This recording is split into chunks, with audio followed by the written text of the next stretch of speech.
coucou. Coucou de nuit. Quelle heure est-il? Ah bah quand même, il est tard, il est 4h23. Et je vous ai même pas mis de blague en communauté. Bon bah écoutez, 4h23, nous sommes le 14 juillet, donc. Un 14 juillet lamentable. Mais ça n'empêche pas que nous soyons le 14 juillet. Ça a été calme par chez moi. Je viens de vous mettre un article en communauté. Les États-Unis envoient des troupes, 300 000 hommes prévus. Je bois mon café en même temps. Vous voyez, mon café. 300 000 hommes qui vont débarquer en Europe pour participer au conflit Ukraine-Russie. Je trouve que l'information se suffit à elle-même. Voilà. Je pense, quand j'ai vu ça, je me suis dit, septembre, ça va quand même être très chaud. Et c'est pas septembre parce que la France est en vacances, enfin en vacances. Ceux qui peuvent, et le temps qu'ils peuvent. Mais l'Europe en entier,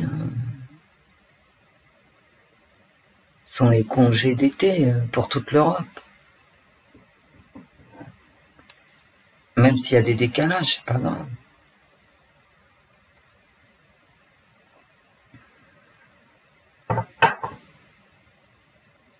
Alors oui, l'État français peut réquisitionner tout. Bah ouais, absolument tout ce qu'il veut en cas de guerre, ce qui est le cas d'ailleurs. Et mais enfin, j'ai envie de vous dire, en cas de guerre, en cas de conflit ouvert, ça s'est toujours fait. C'est voilà, on a l'habitude. À la guerre de 14, on a pris les hommes et on les a envoyés au front. On leur a pas demandé s'ils étaient d'accord ou pas d'accord. Non. Et ils sont morts. En nombre d'ayants. C'était une réquisition, vous voyez. Effectivement, le gouvernement veut mettre de la censure.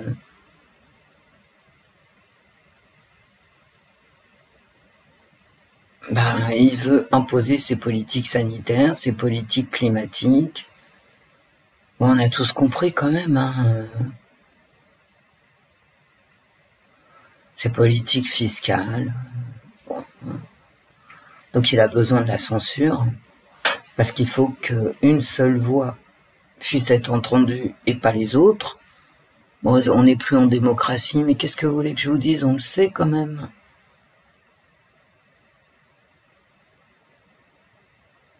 Voilà. La censure, ça fait combien de temps que ça dure? 2019. L'absence de possibilité d'écoute, des voix divergentes. Ça dure depuis combien de temps? 2019. Donc moi, ça me surprend pas du tout, c'est le sens de l'histoire, comme dirait Marx. Voilà, c'est plus de censure, plus de réquisition, plus d'impôts. Bon, voilà.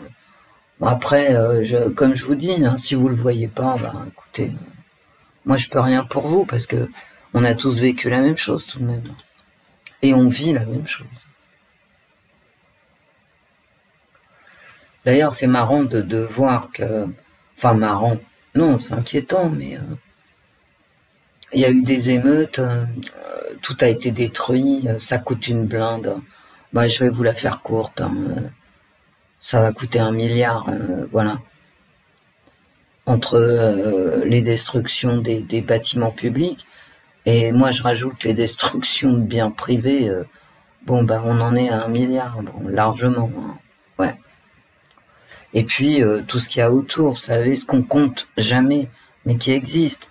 Comme quand on dit une entreprise ferme ses portes, il y a 1200 chômeurs. Ouais, mais à côté, il faut compter à côté les commerces qui ferment parce qu'il y a du chômage, etc. Bon, là, il y a des commerces, même s'ils n'ont pas été touchés directement, détruits, de toute façon, vu l'ambiance, ils ferment. Ok ? Parce que quand il y a moins de clients dans un quartier, forcément, tous les commerces sont impactés. Et quand on détruit des grandes surfaces, les commerces autour, ils sont en grande difficulté. Ouais, ça n'a rien de drôle, hein. Je sais pas pourquoi je me marre. Hein. Et donc, cet argent-là, alors, on a eu la réforme des retraites qui a sauvé 1 milliard. Le milliard, il vient de se barrer, là, dans la reconstruction des édifices publics qu'il faut reconstruire. Vous voyez bien qu'on marche sur la tête. Regardez le gain financier de la réforme des retraites, avec tout le monde dans la rue contre, et ce gain qui est minime par rapport à la dette abyssale, 3 000 milliards d'euros de la France, et ben ce petit gain des retraites est reparti immédiatement, et même plus certainement, dans la reconstruction des biens publics détruits. Donc c'est du très grand n'importe quoi. De toute façon, on est au-delà du n'importe quoi. C'est vraiment Clown World. Hein. Et là-dessus, bien sûr, les contribuables ne veulent plus payer. Mais je vous l'avais dit il y a longtemps, hein, ça va se transformer en révolte fiscale.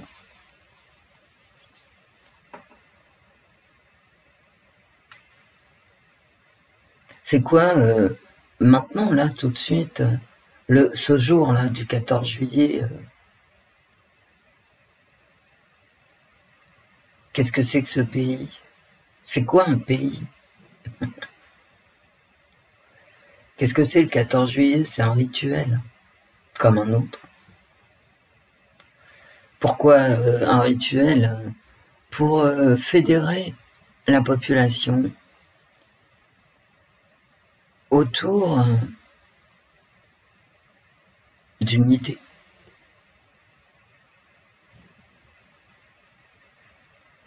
La France, le peuple français, y compris même les frontières françaises. C'est une idée, c'est un concept.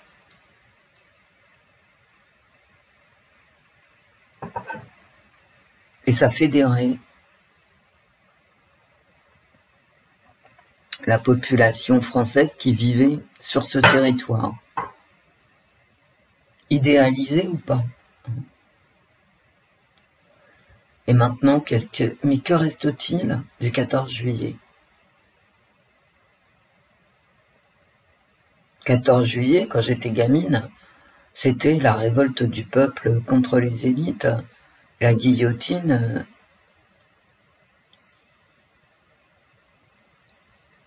Pour tuer ceux qui asservissaient les masses populaires. C'était ça le 14 juillet. Hein. La fête du peuple français. Et ben maintenant, ça se résume à un défilé de chars sur les Champs-Élysées où il n'y aura plus une seule personne parce que Macron interdit aux gens de l'approcher en fait. Hein. Donc qu'est-ce qu'on est censé voir? Des chars et quelques bataillons de l'armée française en train de défiler. Bon. Vous voyez qu'on est très très très loin de 1789 tout de même. Enfin moi je trouve, on est vraiment très loin de l'esprit. Vous voyez? L'esprit. Où es-tu, esprit du 14 juillet? Il reste plus que Emmanuel Macron qui lève le bras devant des trottoirs vides, suivi par des bataillons et des chars. C'est quand même bon. On est parti de Robespierre pour arriver à Emmanuel Macron. Bon, Robespierre, vous savez, je prononce des noms, c'est pas parce que je prononce des noms que je suis une grande admiratrice des uns ou des autres. Je veux dire, Robespierre, bof, quoi. Hein, je veux dire, c'est un cinglé quand même. Hein. Mais bon, il n'empêche. Vous savez, la France, je vous l'ai déjà dit, mais dans le monde entier, quand je voyageais, quand j'étais très jeune, était connue pour la guillotine, pour avoir guillotiné ses rois. Et ceux qui vivaient sous des jougs de dictature, multiples et variées, hein, étaient heureux que les Français, en 1789, aient guillotiné leur roi corrompu et maltraitant. Faut pas l'oublier, ça. Jusque dans les années, on va dire 80, c'était un espoir, cette guillotine de 1789. Un espoir pour tous ceux qui vivaient sans pouvoir s'exprimer, qui vivaient malheureux dans des dictatures corrompues. Mais tout le monde l'a oublié, ça. C'est pour ça que je vous dis, le 14 juillet, c'était la fête du peuple. Et maintenant, c'est la fête de quoi? Ben est-ce que franchement, Emmanuel Macron, aujourd'hui, là, va être à la fête? Je pense pas. Enfin, je pense pas, je le connais pas, ça se trouve, il va apprécier, mais enfin, de mon point de vue, il n'y a rien d'appréciable, hein, à se balader devant des trottoirs vides avec des chars derrière. Quel plaisir va-t-il en tirer? Absolument aucun, à mon avis. Et il y a franchement pas de quoi non plus. 14 juillet, c'était un rituel. Le rituel, bah écoutez, il n'existe plus. Hein. Voilà. C'est comme le 24 juin. Vous savez, le 24 juin, c'était pas... maintenant, on a le 21 juin pour faire la fête de la musique, ce truc débile. Peu importe. Avant, on avait le 24 juin, on faisait ce qui s'appelle la fête de la Saint-Jean, qui marquait l'été et l'entrée dans la période des récoltes. Et il y avait une grande fête populaire, parce que la France était un territoire agricole, la dominante agricole, le grenier de l'Europe, dans les années 60. Maintenant, il n'y a plus de feu de la Saint-Jean, il n'y a plus que de l'agriculture intensive, et la foi chrétienne disparaît. Donc, quel Saint-Jean? C'est pas laïque, la Saint-Jean. Moi, je suis né dans une France laïque. Hein. J'ai pas 302 ans. Hein. Donc, j'ai connu la France laïque où on fêtait la Saint-Jean, avec les feux de la Saint-Jean. Et la fête, bien sûr. Le buffet campagnard, le bal. Bon.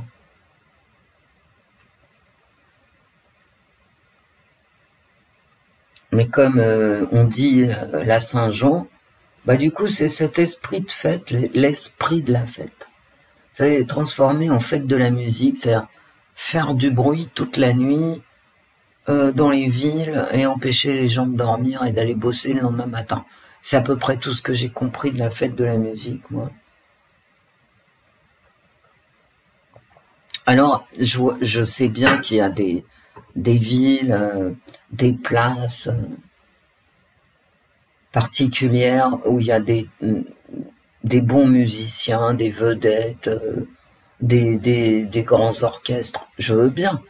Mais j'en ai jamais vu, moi, dans mon quartier, dans mes quartiers, dans tous les quartiers que j'ai occupés, jamais vu, j'ai vu vraiment du bruit, quoi. Faire du bruit.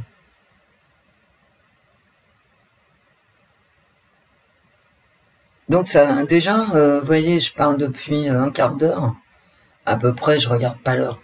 Mais il y a déjà 2 rituels qui ont disparu. La fête de la Saint-Jean le 14 juillet.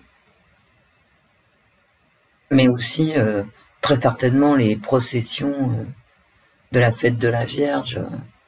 Je crois que c'est le 8 septembre. Allez hop, tout ça, ça disparaît. Parce que c'est pas laïque. A priori, mais je vous dis, moi je suis né dans la France laïque et tout ça existait. Donc, je veux dire, à partir de quand ça a plus été bien? Les années 80, je pense. Maintenant, la France telle qu'elle est aujourd'hui, mais c'est un grand bordel. Et il y a 10 ans, il y a plus de 10 ans, j'écrivais, je l'ai écrit mais plusieurs fois, hein. Si on n'arrive pas à remettre de l'ordre à l'intérieur, de l'intérieur, l'ordre viendra de l'extérieur. Il y a quelqu'un qui va, si ça continue le bordel, mais c'est vraiment le bordel, quoi, hein.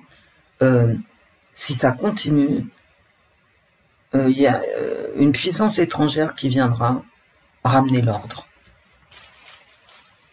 Alors, ça peut être une puissance étrangère, celle que vous voulez, hein. Parce qu'on ne sait pas, hein, les alliances, etc., par derrière. Ça peut être les Américains, les Russes, et plein d'autres, hein. Parce que le désordre, c'est la mort. Et ça se voit. Le désordre, c'est la destruction et la mort. Un pays ne peut pas s'autodétruire. Pourtant, c'est ce qu'on fait.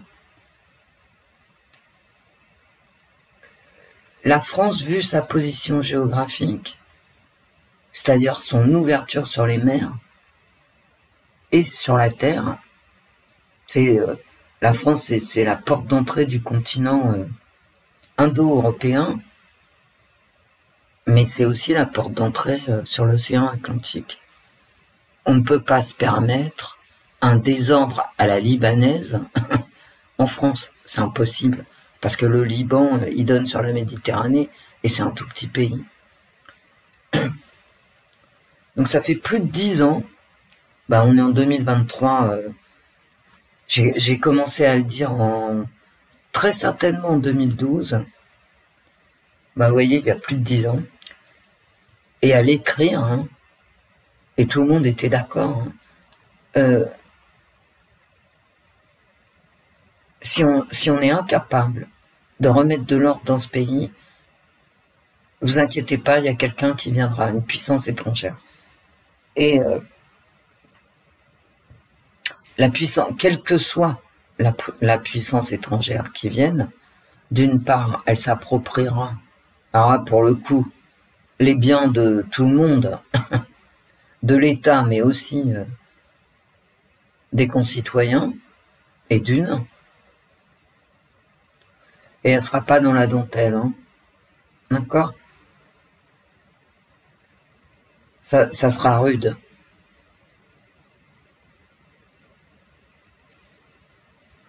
Pourquoi je vous dis que c'est le bordel? Parce qu'il n'y a rien qui fonctionne bien. Alors bien sûr, vous allez me dire, ouais, mais ça fonctionne mieux qu'au Guatemala, oui, mais ça fonctionne mieux que au Tadjikistan. Non, je crois pas. Au Tadjikistan, ça fonctionne très bien. Oui, ça fonctionne mieux qu'au Guatemala, oui, ça fonctionne mieux qu'au Pérou, oui. Mais il y a beaucoup de pays dans lesquels tout fonctionne beaucoup mieux. Bah, les Émirats Arabes Unis, hein, Dubaï, voilà. À Dubaï, bizarrement, tout est propre. Les gens ont le sourire. Quand tu veux Internet, tu as Internet et t'es pas coupé toutes les 2 minutes. C'est-à-dire tu passes un coup de fil et puis 2 secondes après, t'as Internet. Hein. En France, non. Hein. Ah bah non. Et vous le savez tous, hein, les soucis qu'on a avec des connexions, mais qui sont d'une qualité épouvantable, en fait. On paye une blinde, et le service, non, je suis désolé, il n'est pas à la hauteur. En 2023, tout le monde a l'intelligence artificielle à la bouche. Bah écoute, je sais pas... franchement, c'est écœurant, quoi. Donc, il n'y a pas qu'Internet. On sait bien les difficultés qu'on a à aller faire ses papiers d'identité. On sait bien tous les difficultés qu'on a. Enfin, c'est quoi cette histoire de papier d'identité? Il te faut 2 mois. Non, mais ils sont fous, quoi. On sait bien les difficultés qu'on a. Je veux dire, alors moi, c'est pas mon cas, mais admettons, je le sais, je vis, je rencontre des gens, bon, tu veux un rendez-vous avec ta banque en urgence, bah l'urgence c'est 48 heures, voilà. C'est ça l'urgence en France, hein, c'est 48 heures.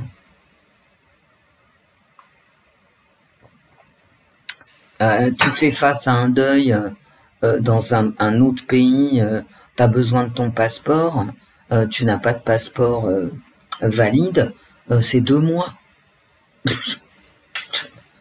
Voilà, 2 mois. 2 mois en France. Mais tout comme ça, hein, voilà. T'as un problème de logement, bah tu peux aller te faire foutre. T'as un problème de travaux, bah c'est pareil. Voilà, c'est tout. Et à chaque fois, on te rétorque, oui, mais t'as qu'à t'adresser à la justice. D'accord.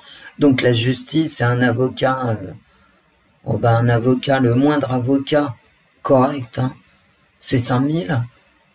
Donc t'as le droit d'aller dépenser 5000 € d'avocat, et puis t'as le droit, t'as tout à fait le droit d'espérer un jugement sous combien? Sous 12 ou 24 mois. Voilà. Donc en quoi ça règle ton problème? Bah en rien. Absolument, je vois pas en quoi ça règle ton problème. T'as le temps de mourir 15 fois avant que le magistrat décide de ton sort. Est-ce que c'est ça maintenant la mode? Parce que comme ça ne marche pas, plus rien ne marche nulle part, donc adresse-toi à la justice. La justice, elle est complètement engorgée. Alors c'est bien de voter des lois, hein. Je vois les gens qui galèrent ici pour trouver un logement, ou les problèmes qu'ils ont de logement, etc. Alors t'as des lois, t'as le droit. Alors c'est magnifique. Cette loi, de toute façon, ça m'a toujours fait rigoler, mais aujourd'hui, en 2023, encore plus. Hein. T'as le droit au logement. Bon, très bien, c'est un droit, ok, très bien. Tout le monde est dans la rue, d'accord? Il y a des gens qui habitent des HLM à Paris, hein, complètement insalubres. Ils ont le droit de se taire. Et donc, s'ils sont HLM, c'est que leurs revenus les y autorisent. On leur dit, bah t'as qu'à dépenser 5000 €, voilà. Contre Paris habitant. Non mais, ça, t'as des lois, hein. Ça raye pas pour autant la loi du droit au logement. Mais bon, à quoi ça sert? Ça sert à dépenser 5000 € d'avocat qui va défendre que t'as droit à un logement qui ne soit pas insalubre. Ça te fait une belle jambe. C'est pour ça, quand je vous dis que tout est bloqué, je vous dis tout est bloqué, c'est le désordre. Et maintenant, bien évidemment, se greffe en France ce problème de prévarication. Alors la prévarication, je peux pas vraiment sur YouTube donner des éléments de compréhension, Mais par contre, la corruption, putain, mais si vous la voyez pas, la corruption, je sais pas ce qu'il vous faut, hein. Ah bah non, je vois pas. Alors, je vais vous parler d'un truc qui a disparu, bon, qui est moins visible. Alors, je sais pas. Moi, je suis pas du tout dans ces trucs-là. Je connais personne qui que ça concerne autour de moi. Mais c'était en 2016-2017, exactement. Il y avait encore des postes. Maintenant, on n'a plus de postes. Bah non, on n'a plus de postes. On n'a pas eu de baisse d'impôts, hein, pour autant. La poste, elle est complètement privatisée. Bon, très bien.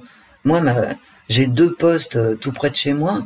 Les 2, ce sont des lockers Amazon. D'accord? C'est pour vous donner... voilà. Alors, si, à la poste, maintenant, tu vas chercher tes AR. C'est à peu près tout ce que tu fais, hein.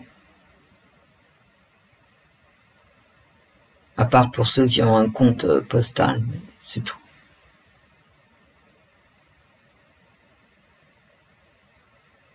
Et donc, en 2016-2017, à la Poste, mais il y avait des queues, mais vous pouvez pas vous imaginer. Maintenant, il y en a beaucoup moins, puisque la Poste ne remplit pas ses services. Beaucoup moins de queues, hein. Voilà, tu vas pour prendre un colis ou poster un AR ou aller chercher un courrier recommandé, hein, c'est tout.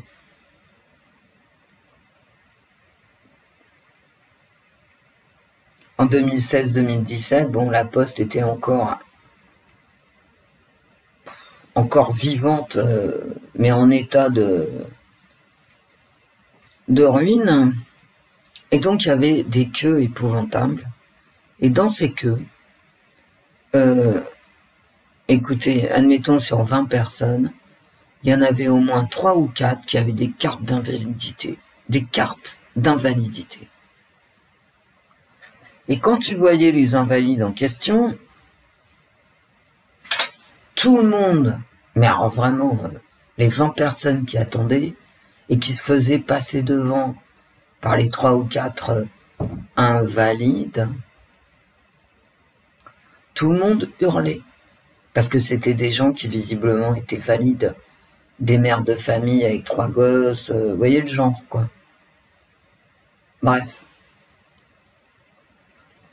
Donc, forcément, dans les services d'invalidité, hein, il y avait de la corruption. Il y a quelqu'un qui prenait son billet. Bah ouais, ça se voyait. Et donc, comme ça se voyait trop, franchement, quand Macron a été élu, j'ai senti la différence, j'ai vu la différence.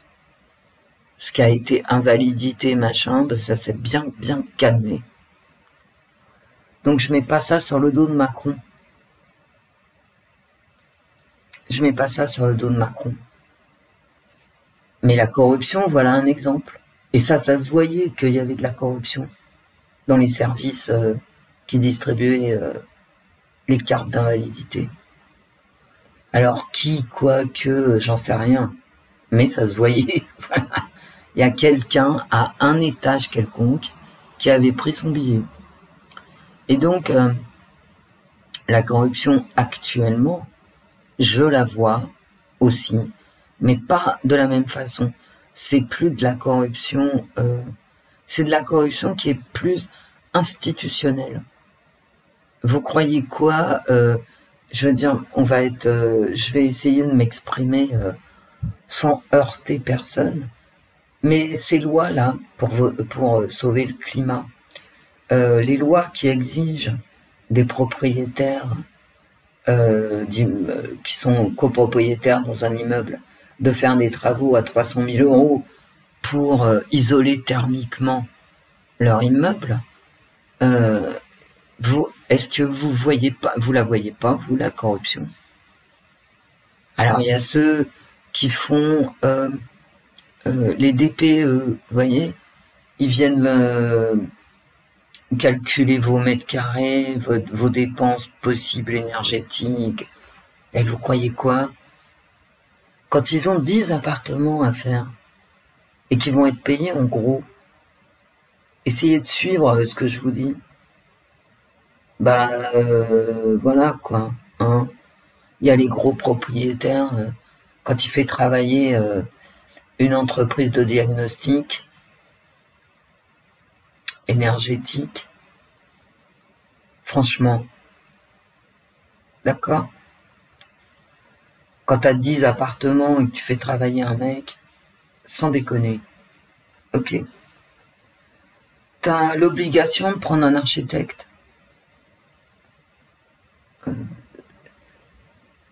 Je vais pas développer, mais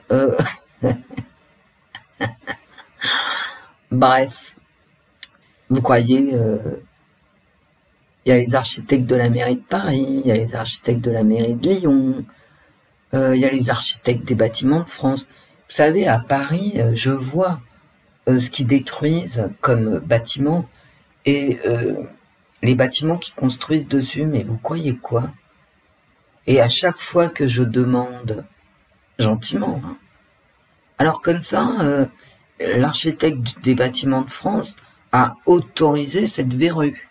Parce que ça se voit que c'est une verrue. C'est pas sorti de ma tête, c'est pas pour être désagréable. Mais ça se voit, tout le monde le voit, que c'est moche et nul au niveau architectural. Et donc, je pose la question, alors comme ça, mais qu'en a dit l'architecte des bâtiments de France? Jamais de réponse. Pourtant, je peux vous dire que, personnellement, je suis en mesure d'exiger une réponse. Mais je ne l'ai pas. Quand même curieux, non? Je dis ça, je dis rien.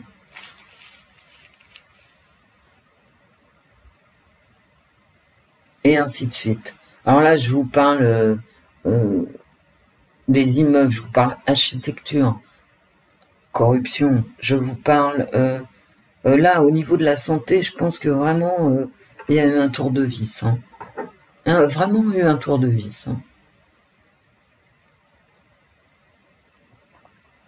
Mais on sait qu'il y a de la corruption.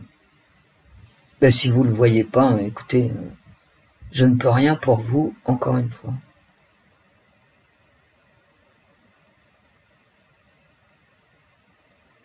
La censure, là, il y a des lois qui sortent. On n'aura plus le droit de parler naturopathie, par exemple.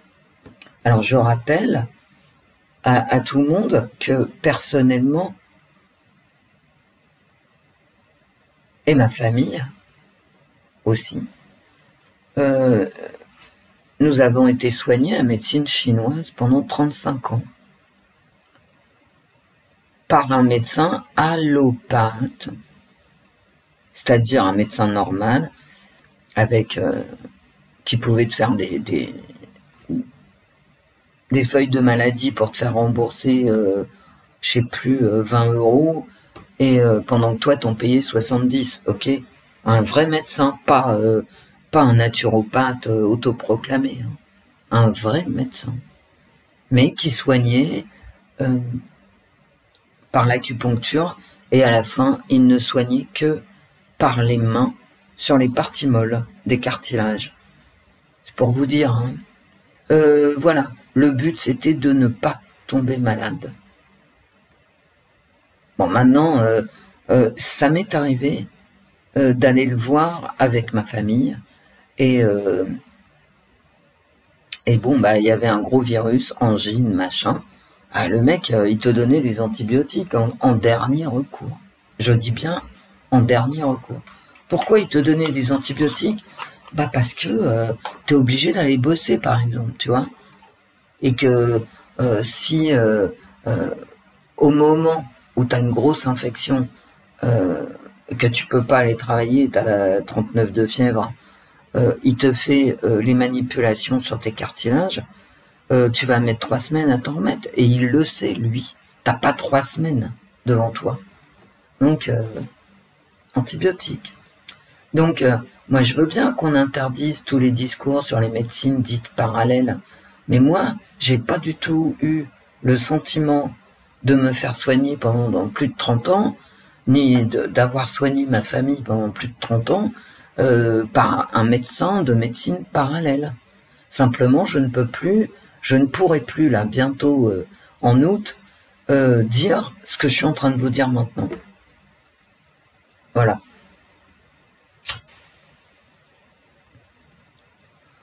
Je n'aurai pas le droit de dire du bien d'une médecine parallèle. Les discours haineux, ils vont interdire les discours haineux. Qu'est-ce que c'est qu'un discours haineux? Est-ce que vous... Je veux dire, mais réfléchissez-y, quoi. Où commence la haine?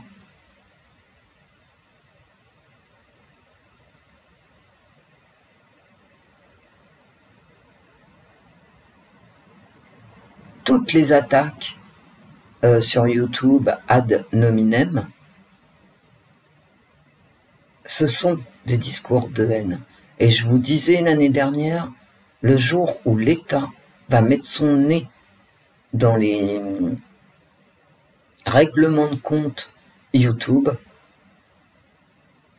et d'une, les chaînes vont fermer, et de deux, la voyance sur YouTube sera interdite. On y va, hein. On y va. On marche. Bon, moi, finalement, why not, hein. Si la voyance sur YouTube, c'est juste d'en mettre plein la gueule aux collègues, à la limite, c'est mérité, hein. C'est mérité.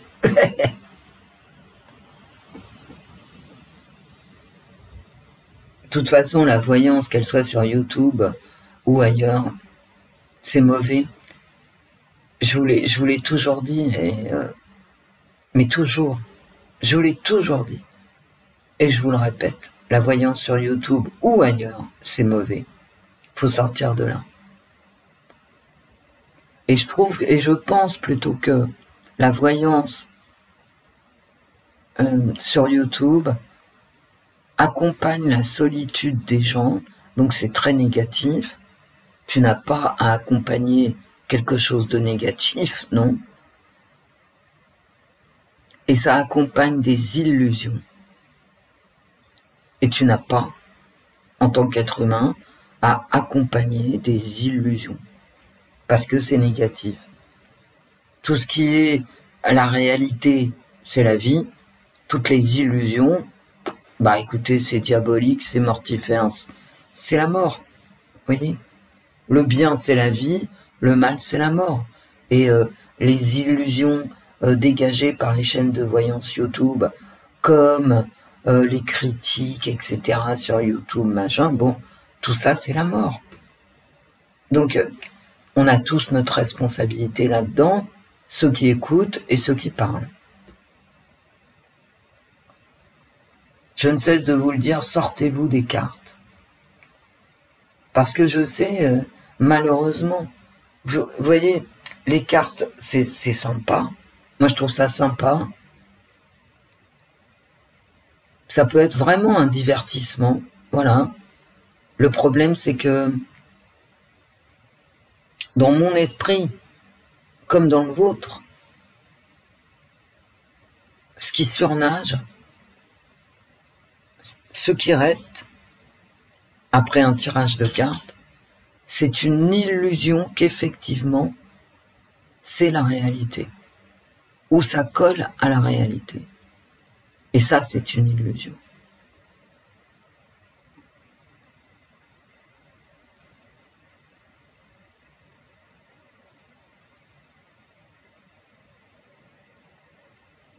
Parce qu'un tirage de cartes, non, c'est pas la réalité du tout. Hein, mais du tout. Je me tire pas les cartes pour savoir si je dois payer ou non mes impôts. D'accord. Bon alors ensuite, toutes les gloseries là. Ah ouais, mais c'est pas bien de tirer les cartes sur Emile. Ah ouais, pourquoi? Il y a des faits divers sur lesquels tu peux tirer les cartes. Hein. Jubilard, je sais pas quoi, Pilarski. Alors tout ça, t'as le droit, d'accord? T'as le droit, personne va venir t'emmerder. Mais alors il y en a, non. Alors t'as Lola, tu peux pas, je sais pas pourquoi. par rapport aux autres. Voilà, qu'est-ce qui change? Bah, t'en sais rien. Et puis, et maintenant, t'as Émile. Non, mais écoutez. Parce que la famille Pilarski ou Jubilard, finalement, elles s'en foutent que tu tires les cartes, quoi. C'est ça le message subliminal. Non, mais écoutez. Donc, t'as toujours ce 2 poids, 2 mesures, mais on sait pas pourquoi, en fait. On n'en sait rien. On pouvait tirer les cartes tranquillement sur Nordal-Lelandais, mais on peut pas sur Émile. Mais pourquoi Pourquoi Bah, je sais pas. Personne n'en sait rien, en fait. Mais tout ça, l'État, bien évidemment, l'État policier, les autorités policières, bien évidemment, vont utiliser toutes ces conneries, là, ces doubles discours, ces doubles contraintes. Bon, c'est des conneries. Bref, donc, les autorités policières, judiciaires, vont utiliser ces prises de position délirantes et débiles. Délirantes parce que 2 poids, 2 mesures, pour interdire la voyance, comme sur les réseaux sociaux, comme ils vont utiliser les dérives, par exemple, les dérives des vidéos ou des tweets sur n'importe quelle plateforme, concernant par exemple le jeûne. Il faut jeûner 3 jours, 15 jours, 3 semaines. Non. Non. Il y a à boire et à manger, si je peux me permettre. Donc les autorités vont utiliser tout ça. Et la fête est finie, voilà. Donc j'espère que tout le monde est content, en fait. Et ça, je vous l'ai dit l'année dernière, ça va trop loin.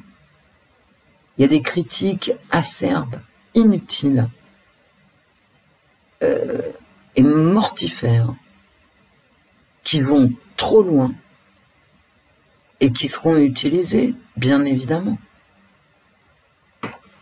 Et les autorités judiciaires vont dire, vu comment vous vous tenez, c'est terminé.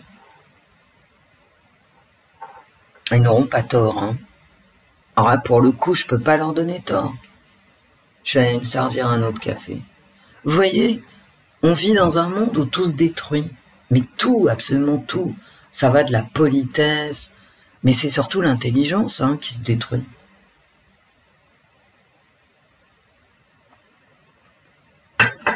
Par rapport à ces voyances-là, on voit bien que quand même, ça se voit, quoi. Que les gens perdent la boule. Ah ouais, mais toi, t'as le droit de parler de tel fait divers, mais pas de l'autre. Mais personnellement, je vous jure que c'est vrai, j'ai jamais compris pourquoi. Enfin, eux, ils savent. À force d'avoir des gens qui savent, vous savez, les sachants, là, on fera plus rien, parce que t'auras les sachants d'un côté, et les pauvres clowns de l'autre, et les pauvres clowns n'auront plus la parole. Voilà. Sauf que, ils penseront toujours, ça va être très dangereux. Vous savez, quand on veut faire taire quelqu'un, c'est extrêmement dangereux. Extrêmement. C'est pas parce que tu te tais que tu arrêtes de penser. On va rentrer dans une frustration. On n'aura pas le droit de parler des politiques de santé publique, de politique, de race, de ci, de ça, de faits divers. Bon, on n'aura plus le droit. Ça va amener une frustration. Qu'est-ce que ça fait, la frustration? Ça fait une cocotte minute. Et de la violence sortira de tout ça.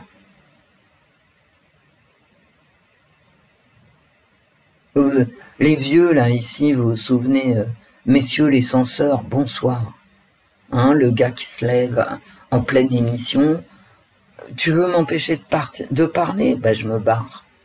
D'accord. Mais quand il s'est tiré, ce type, ses idées n'ont pas disparu avec lui. Hein. Ces idées, elles ont encore pris plus de force.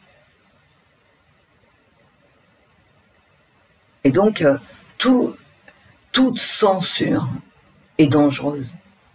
Alors déjà, au niveau de la démocratie, c'est hyper dangereux. Mais enfin, quelle démocratie, hein, vous allez me dire. Et vous aurez raison. Mais la censure apporte de la colère. Et vous trouvez pas qu'il y a assez de colère dans ce pays? Enfin, moi, je dis ça, je dis rien. Hein. Je dis ça, je dis rien. Toute censure est contre-productive. Les idées censurées, un jour, elles explosent. Et forcément, dans un climat de violence. De violence physique, bien sûr. Hein. Parce que là, on en est aux mots, hein, mais je vous l'ai toujours dit. Un jour, on passera aux coups et blessures. Et c'est tout. Alors, comment ramener de l'ordre dans ce pays? Bah, écoutez, j'en sais rien. On a enlevé tous les rituels. La Saint-Jean, le 14 juillet, la fête de la Vierge. Et ça, ce sont des rituels qui existaient avec la laïcité, malgré tout. Donc, je comprends pas pourquoi, mais bon, peu importe. Enfin, si, je sais pourquoi, mais bon. Ce pays est hyper violent, il est corrompu. Et sans ordre, sans l'ordre des choses, on ne peut rien construire. Les enfants ont besoin de rituels. On se lève le matin, on dit bonjour, on fait un bisou, on prend son petit déjeuner, etc. Tout ça sont des rituels, les rituels de la vie. Et ça cadre. Mais en ce moment, la France, là, dans ce pays, il n'y a même plus, pour beaucoup de Français, il n'y a même plus le rituel des repas, le partage des repas en famille, disparu. Le rituel de se coucher quand on va travailler, à quelle heure on se couche? Bah déjà on s'endort devant la télé, hein, d'après mes souvenirs. Ça a dû vous arriver. Je sais pas, les enfants sont au lit à 21h ou enfin ça dépend leur âge, mais les ados, il faut aller au lycée le lendemain matin. Ok? Ou au collège. On peut pas se coucher à 23h. Mais même ça, ça a disparu. Je le sais. Il y a des ados qui se couchent quand ils veulent. Ça peut être 1h du matin, 23h. Il n'y a plus de repas en famille, il n'y a plus rien. Donc les rituels qui cadrent, ils ont tous disparu. Tous. C'est-à-dire que la population, uniformément, ne se sent pas concernée par une heure de coucher, une heure de repas, etc. partagée, vous voyez? Chacun fait ce qu'il veut. Ouais, non, mais ça fonctionne pas comme ça marche pas comme ça.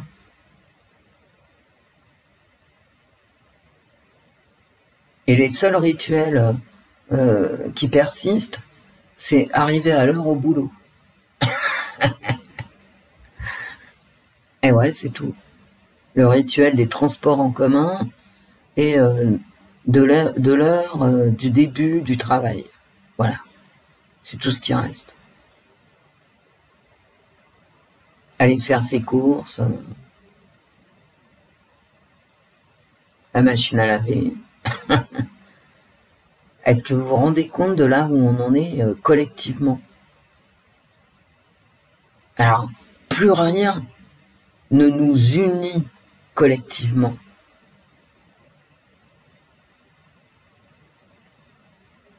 Est-ce que vous vous rendez compte?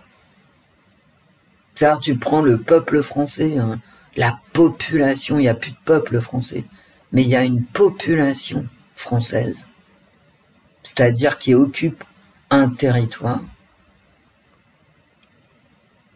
Et cette population française, il n'y a rien, il n'y a aucun rituel qui puisse être fait à l'unisson. Il n'y a plus d'unité, d'où le désordre. Sauf que dans le désordre, tu ne peux rien construire, tu ne peux que détruire. Le désordre détruit, d'accord? Donc là, on est devant un mur, on est devant un mur. C'est trop le bordel, il y a trop de corruption. Il y a trop de doubles contraintes, de discours délirants. Il y a trop de jugements négatifs.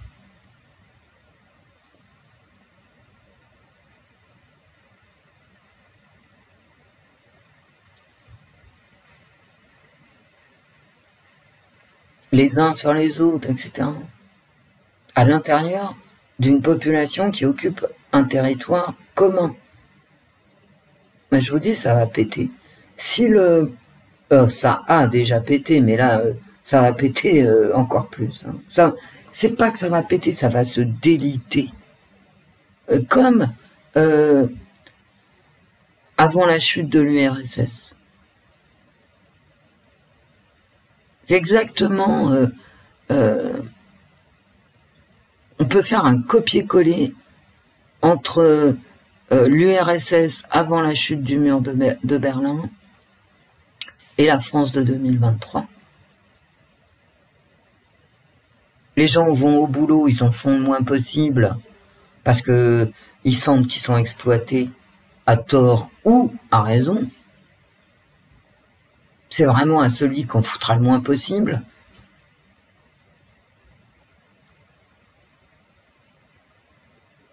Les gens ne peuvent pas se projeter dans l'avenir parce que financièrement, ils en ont plus, d'accord? Ils n'ont plus un radis. Je vous parle en gros bien. Ah, me dites pas qu'il y a des riches, le dernier...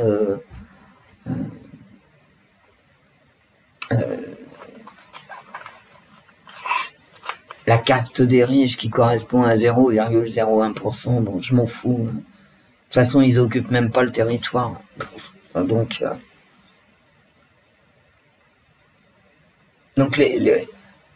le désordre, la corruption, l'absence de projection possible, la peur, alors qui est entretenue par notre gouvernement, t'as peur au niveau sanitaire, t'as peur pour le conflit russe, t'as peur pour tes impôts, t'as peur de pas pouvoir manger, t'as peur de la censure, t'as peur de la justice, peur. Bon, c'est quand est-ce qu'on rigole, quand est-ce qu'on fait la fête? Eh ben plus jamais. Écoutez, c'est tout ce que j'ai à vous dire en fait. Peur de tout, d'accord? Et fête, jamais. La fête, c'est jamais.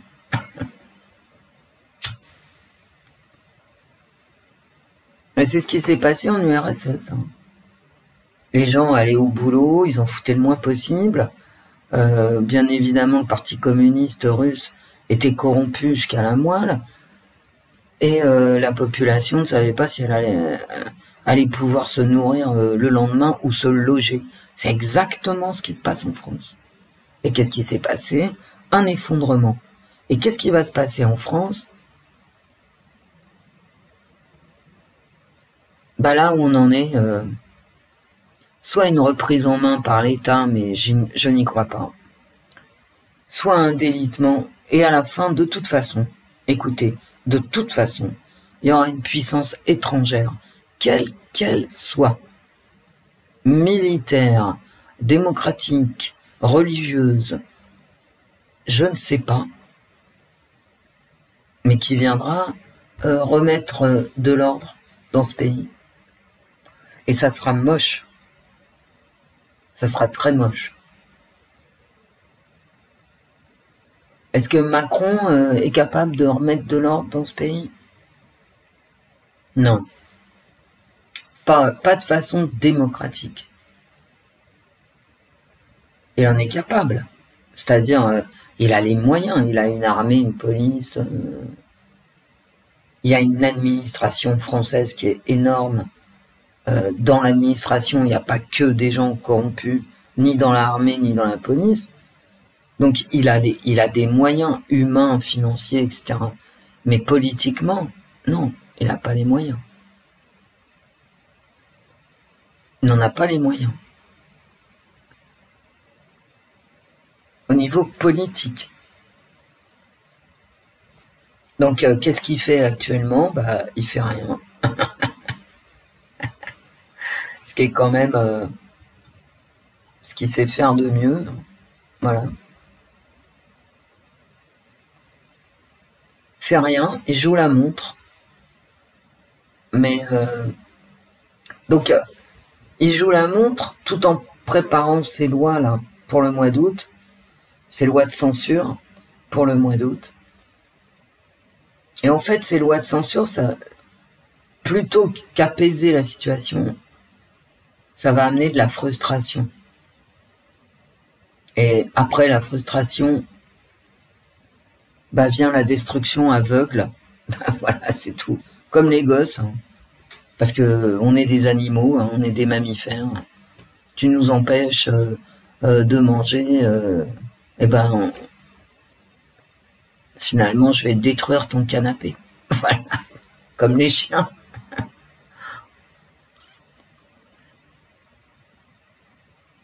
Bon allez, je vous laisse. Demain je ferai la voyance de la semaine.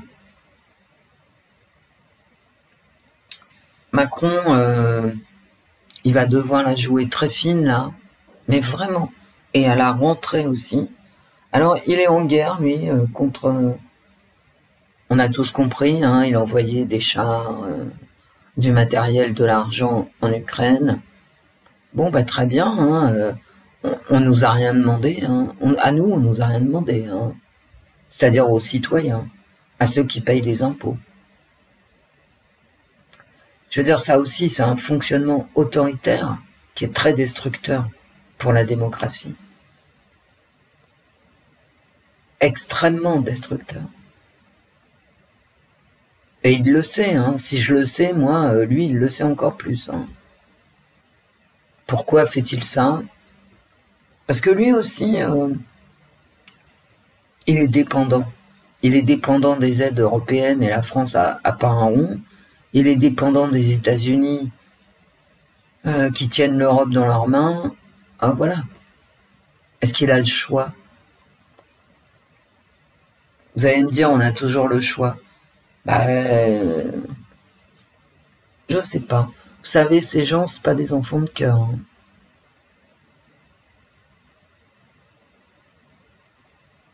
Le fait que Macron ne dise rien, ne prenne pas la parole au 14 juillet, pour moi, hein, de mon point de vue, et je vous demande pas de le partager, ça veut dire qu'il est en grand état de faiblesse, qu'il sait exactement ce qui se passe, mais quoi qu'il dise, il ne peut plus arrondir les angles, il ne le peut plus. Donc, il peut plus, pour être clair, il peut plus faire son en même temps. Vous savez, en même temps, voilà, gna gna gna. Bah. Non, il peut plus. Donc, il préfère se taire parce qu'il voit pas quoi dire en fait. Parce que quand il va parler, il risque de diviser encore davantage une population à bout de nerfs. Parce que d'un côté, on a eu les émeutes avec une population à bout de nerfs, ça s'est vu, hein. Et c'est pas la peine de me dire oui, gna gna, bah, je m'en fous. Une partie de la population à bout de nerfs, mais de l'autre côté, il y a les contribuables qui sont à bout de nerfs. Et la révolution de 1789, que nous fêtons aujourd'hui, nous fêtons la révolution. Ça a été une révolte fiscale, hein. Et Macron, il le sait que c'est ce qui lui pend au nez, hein. Une révolte fiscale. Et ça, s'il y a une révolution qui peut le mettre, lui et son gouvernement, et sa gouvernance en danger, c'est bien une révolte fiscale. Et là, la révolte fiscale, elle gronde, hein. Elle est aux portes. Hein. Donc, en même temps, d'accord. Donc, Emmanuel, bah écoute, tes 100 jours, c'est un fiasco. Tu prends pas la parole et je comprends pourquoi.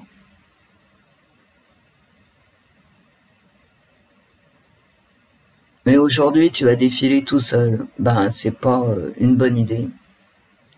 Et ça ne veut rien dire. Voilà, je vous fais des bisous. Cette vidéo, je vais la mettre en ligne en sachant qu'elle n'a aucun intérêt. Mais tant pis, je mets mes vidéos en ligne et je les laisse en ligne. Je vous fais plein de bisous. Au plus tard, je tirerai les cartes demain et peut-être ce matin, je sais pas. Voilà, je n'en sais rien. Gros bisous, mes amis.